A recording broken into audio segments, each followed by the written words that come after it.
Saudara, yang juga jadi sorotan adalah survei Litbang Kompas pada 26 Mei hingga 4 Juni merekam ketidakpuasan publik pada kinerja ekonomi pemerintah yang memberatkan masyarakat di tengah pelonggaran aktivitas masyarakat saat pandemi.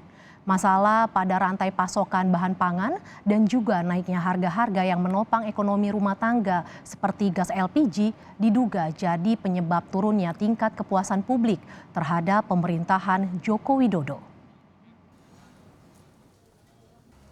Hingga saat ini, harga dan ketersediaan pasokan minyak goreng masih menjadi sorotan publik. Begitu juga dengan harga gas, bahan bakar minyak, dan sembako yang terus mengalami kenaikan. Kenaikan harga-harga bahan konsumsi rumah tangga inilah yang diduga menjadi pemicu lebih banyak masyarakat yang tak puas dengan kinerja pemerintah. Hal ini terekam dalam survei Litbang Kompas yang dilakukan pada 26 Mei sampai 4 Juni 2022. Kepuasan publik turun menjadi 67,1% dari survei pada Januari 73,9%. Kenapa kok publik tidak mengingat lagi apa yang kemarin dicapai sedemikian tinggi di dalam di dalam penanganan isu pandemi COVID gitu.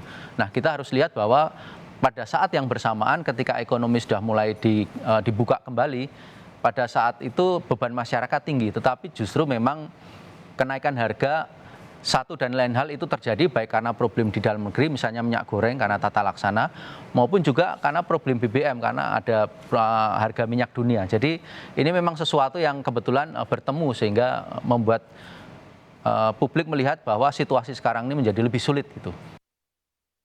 Menurut Toto, dugaan lemahnya kinerja sektor ekonomi terekam dalam survei menjadi yang paling rendah di antara 4 indikator, yakni 50,5%. Untuk pemenuhan kesejahteraan sosial, angkanya tertinggi yakni 74,4%. Sedangkan untuk poin penegakan hukum 57,5% dan politik serta keamanan angkanya mencapai 73,1%. Kelompok menengah ke bawah yang tak mendapat bantuan pemerintah cenderung menganggap kinerja pemerintahan di bidang ekonomi menurun, apalagi bagi mereka yang terdampak pandemi. Presiden Jokowi, kata Toto, sudah berupaya mengatasinya dengan mengganti Menteri Perdagangan yang mengurusi harga dan rantai pasokan bahan pangan dan rumah tangga.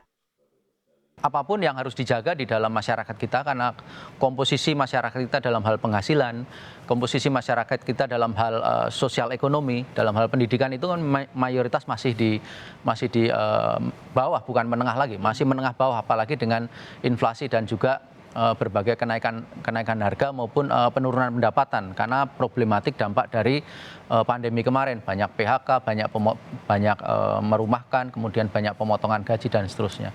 Sehingga memang hal-hal yang mendasar itu harus dijaga oleh pemerintah. Reshuffle kabinet itu memperbaiki jalur mata rantai yang selama ini dianggap atau dinilai masih kurang ya, yang membahayakan terutama untuk stabilitas sembako. Adapun untuk BBM, seperti yang kita tahu kan ada upaya untuk mencoba merasionalisasi. Jadi problemnya sendiri tidak bisa ditanggulangi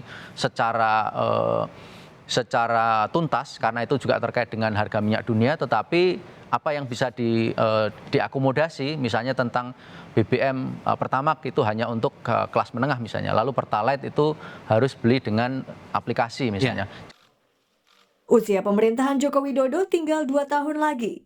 Kinerja pemerintah perlu ditingkatkan supaya beban masyarakat tak memburuk. Tim Liputan, Kompas TV.